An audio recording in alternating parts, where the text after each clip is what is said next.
Welcome to the Miller Report, Real Clear Journalism. I'm Maggie Miller. Today we are joined by Real Clear Investigations editor Peder Zane to do a Real Clear Investigations Roundup. Peder, thank you so much for being here. Always a pleasure, Maggie. Thank you. So let's start things off with your most recent commentary piece that you wrote for RealClearPolitics titled American Politics Needs a Hollywood Ending. You discussed the reframing we've been seeing surrounding politics and politicians, as well as the fact that it doesn't seem like anybody quite has a solution to fix the problem. So what do people need to know about the current climate? And, what are you trying to say with this commentary? So I was trying to address the fact that so much of our political discussion is driven by personality. It's sort of like Hollywood actors where there's Trump and Schumer and Jeffries and Vance, and it's all of these personalities that are in conflict with each other, as if they're in a movie rather than they're people who are trying to govern. And I think part of this is just a bread and circuses thing, where we have immense problems, whether it's an unaffordability crisis in housing, which we've written extensively about at Real Clear Investigations. I recommend Joel Kotkin's series on that.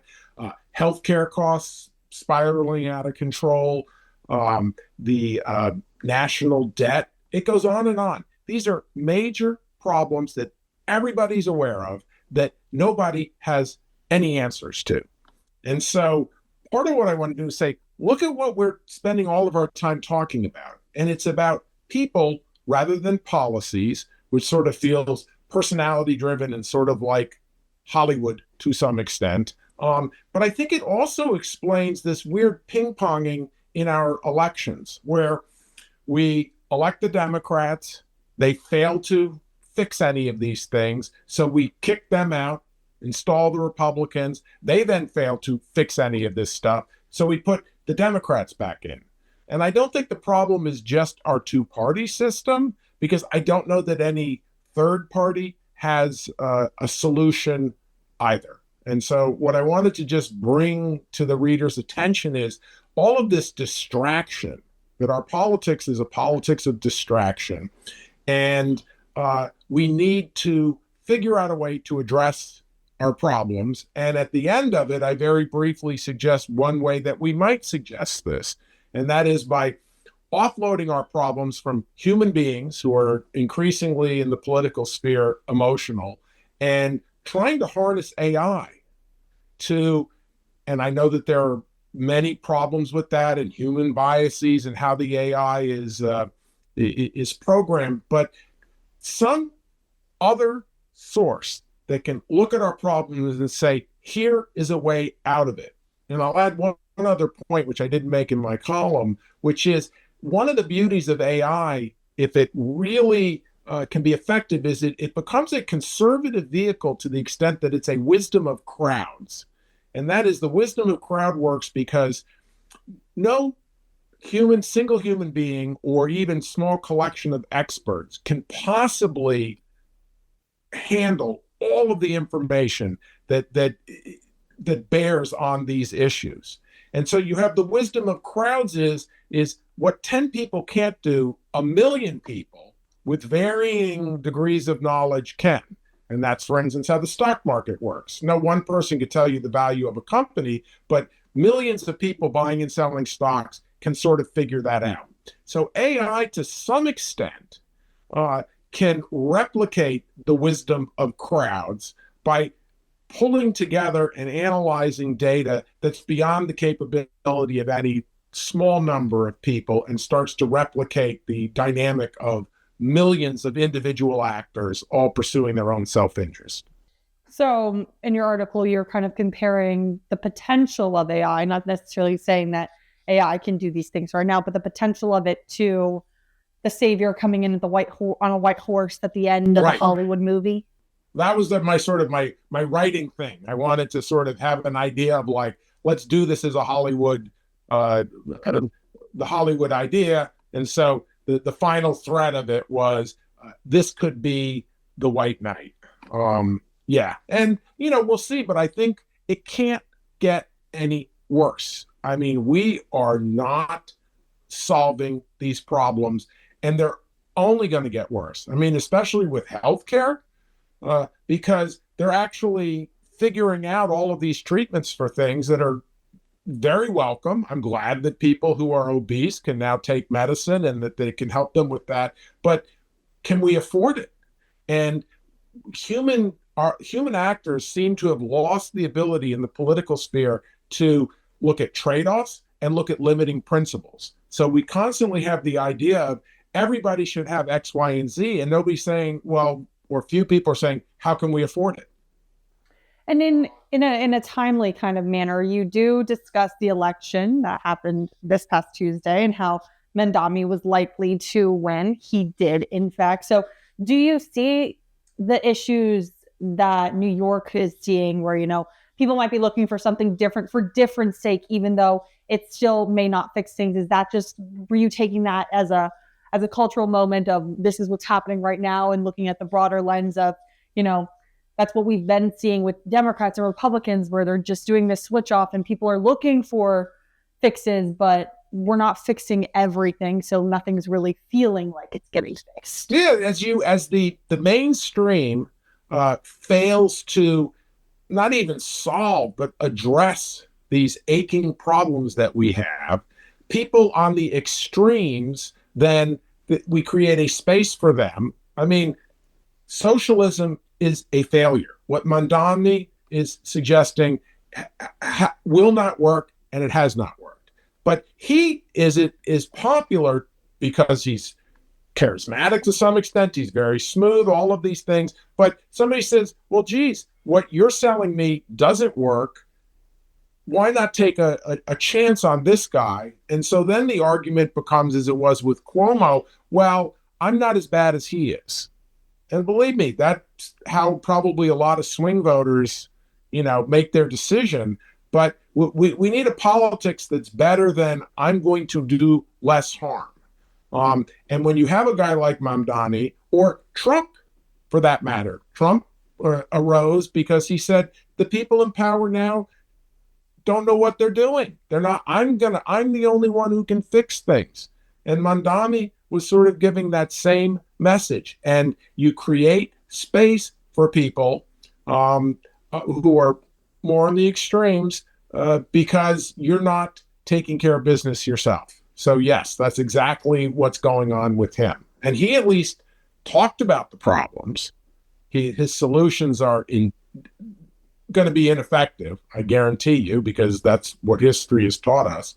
But I think voters probably said, I'd rather have somebody who's acknowledging these problems and pretending to have a solution than those who are ignoring it and or not doing anything about it.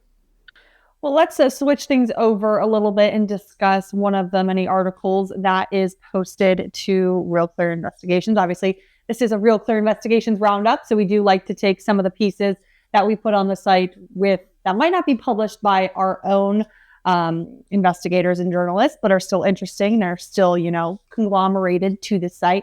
I did want to start with the Federalist article regarding a push to hide children's healthcare records from parents.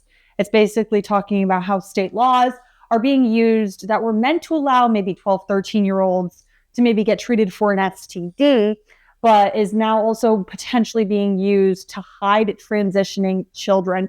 Talk to me about the implications of this and how this has happened. So, we have written about and posted many links over the last few years about the effort to sideline parents. One of the aspects of the woke ideology was the idea that the state really should have a lot more say over how children are raised.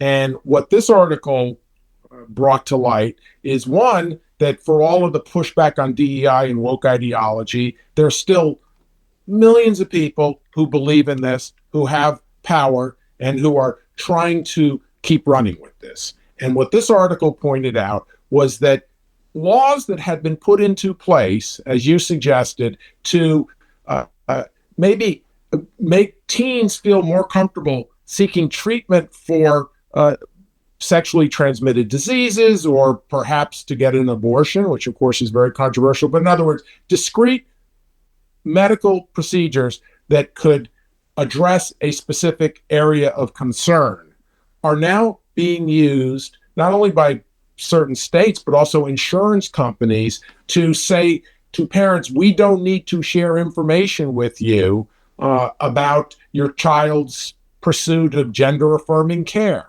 And this, of course, also dovetails with what we've seen in many school districts that would refer to a transgender child by a pronoun that did not conform with their biological sex, but then in correspondence with the parents, use that biological pronoun. So in a way, basically to hide the child's status at school from the parents. And this is part of that effort. And, you know, it's for people to decide whether or not 12 and 13-year-olds health records, by the way, and their health care, which is being paid for by their parents, belongs to them and not to their parents. And that's the core issue that the Federalist article raised.